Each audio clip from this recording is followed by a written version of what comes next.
cover version of a song. You can do cover versions without asking, but we didn't do that. We also were suing us for changing the lyrics. You're not supposed to do that if you do a cover version of a song.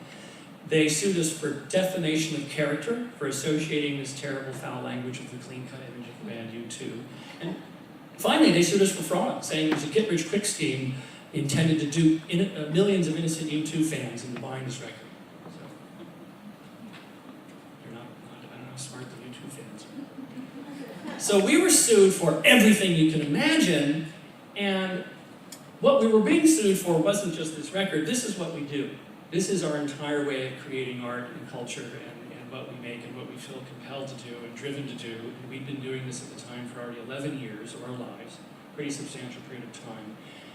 And we work fairly intuitively as a group. We don't have discussions at the level I am with you now, really. We just kind of know where we're going and we're just working it out, trying to make it turn out the best. We're not questioning why are we appropriating, what is, we're doing the work. But this call, we did have to really examine and talk about what we were doing and how much we were willing to fight this, because we were going to lose everything. We'd lose an enormous amount of money, and most of the group lives well below poverty level income, and we might lose a whole lot of our back catalog, and we were just in for a fight with one of the largest record companies in the world by doing this. Island Records was part of Polygram. And we realized, of course, that we were in the right. This was okay. It was a legitimate way to make stuff. That we should be allowed to do this. That it was wrong that these people were suing us. This argument now is not a difficult one to make all these years later. Back then it really was. People really, really thought it's a crazy point of view to have. How can you take these things that don't belong to you, that someone else created, and reuse it in your own art, sell it for money? Wow, you're thieves. What are you saying? And of course, our argument to us was a simple one, which is human beings who create art, sculpture, music, painting, you can only create and make things about the world you live in. That's it. It's the only one we've got. This is our world.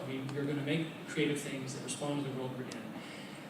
And you're going to use the tools you have available. So if you're living in a cave somewhere and there's, a kangaroo outside, you're going to take a burnt stick out of the fire, and you might do a drawing of it on the cave wall. That's your technology. That's responding to your environment, the world you're in.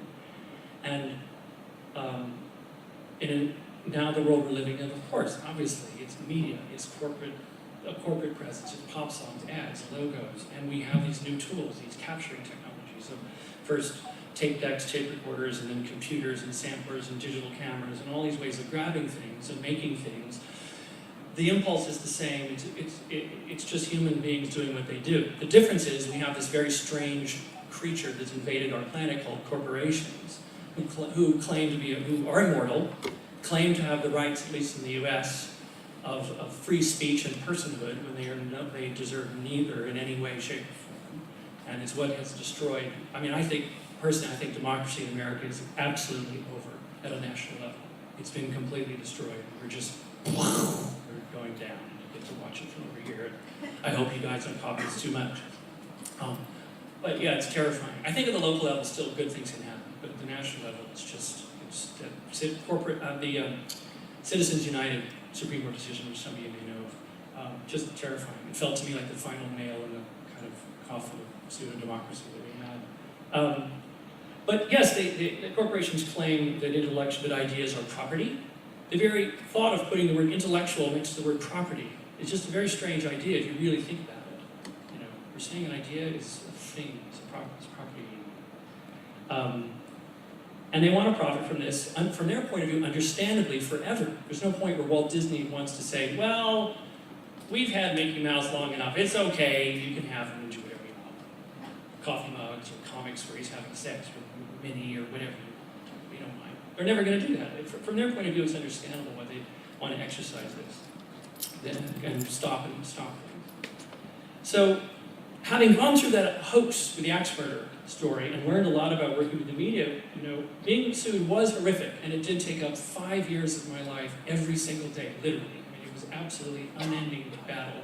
But we also realized that this wasn't just a problem, this was an opportunity. We'd just been sued on behalf of the world's biggest rock band, and that if we got out these ideas, this argument, this other point of view, that the news media, which pretends to be objective, So when they cover a story, they're kind of they're a pretend objectivity will sort of say, well, we have to tell both sides of the story.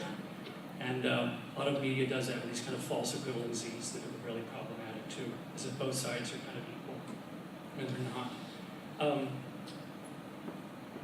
And so we thought that we had a good chance of getting this out there into the public discourse, you know, in a pretty big way. And we did. We got a stack of press this high. We ended up hearing from Sinead O'Connor's press agent, who gave us Sinead O'Connor's press list for the whole planet Earth, and we ended up getting international press because we had that back then. Again, just pre-internet. So we knew where to address things and stamp things and send them. And we were fighting a fight that we felt was for a much bigger cause, for the sake of art and culture and creativity and the future of what being a creative person even looks like in this world. We also fought it for our own smaller, self-serving reasons. I thought, if we can't change the laws, if we can't change the world to be the way we want it to be, I want to at least so totally embarrass these assholes who went after us that we at least get left alone. I want to carve out a little space where negative then gets left the fuck alone. And I think we were very successful in that.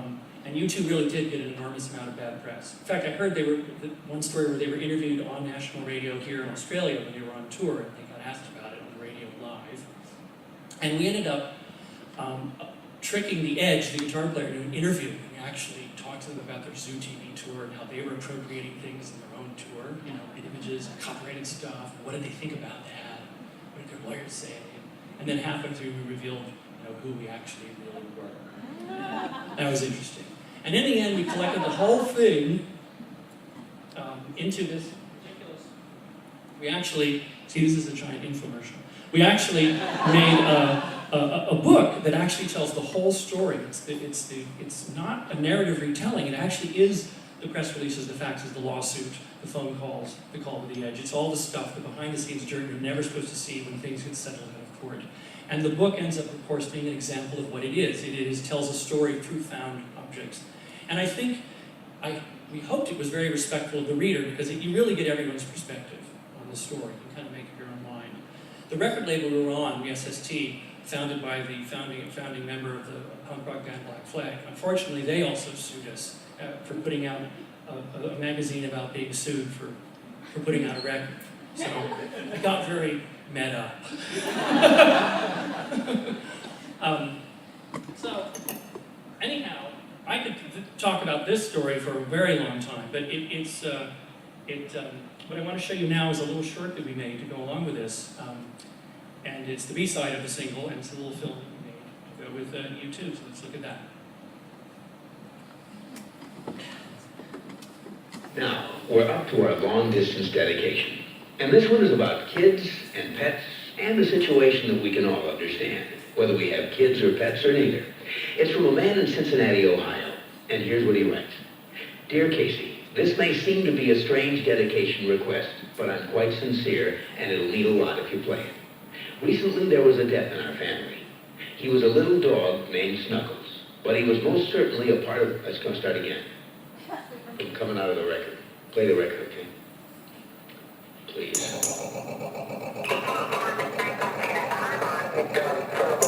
That's the letter U and the numeral 2. The four-man band features Adam Clayton on bass, Larry Morgan on drums, Dave Evans, nicknamed The Edge, on... This is bullshit. Nobody cares. These guys are from England, and who gives a shit? There's a lot of wasted names that don't mean diddly shit. For sure. You guys don't know where you're at. This is bullshit. This is bullshit. Who gives a shit? Who gives a shit? Diddly shit. Diddly shit. Diddly shit. Diddly shit. Nobody cares.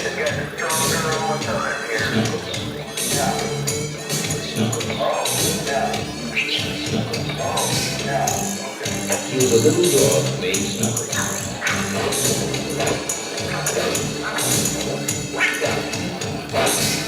This is American Top 40. This is American Top 40. This is bullshit, bullshit, bullshit.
Come out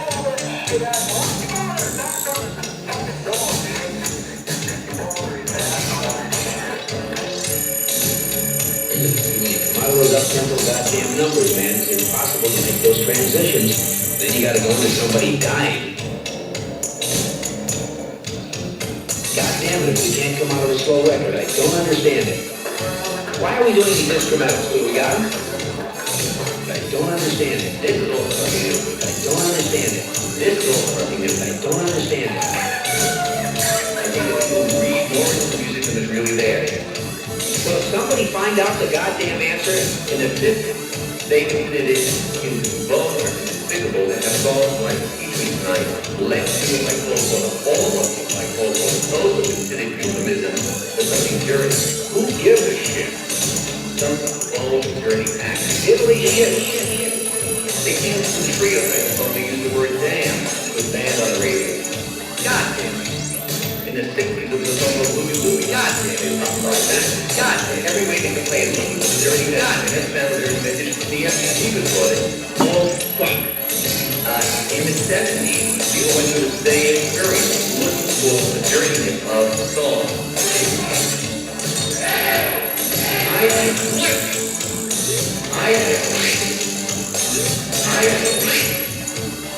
I don't think that the internet is bad.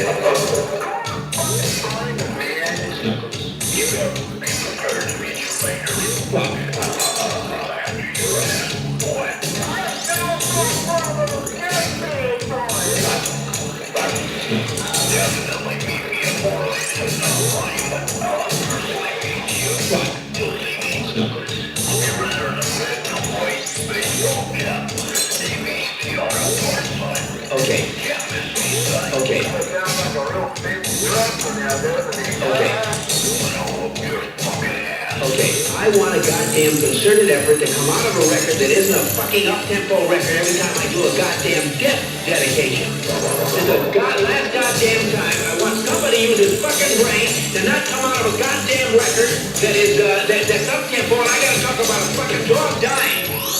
I got this fucked with so much shit. Super shithead again. Who knows? Might get straight and shit down. Whoa, this is fucking ponderous, man.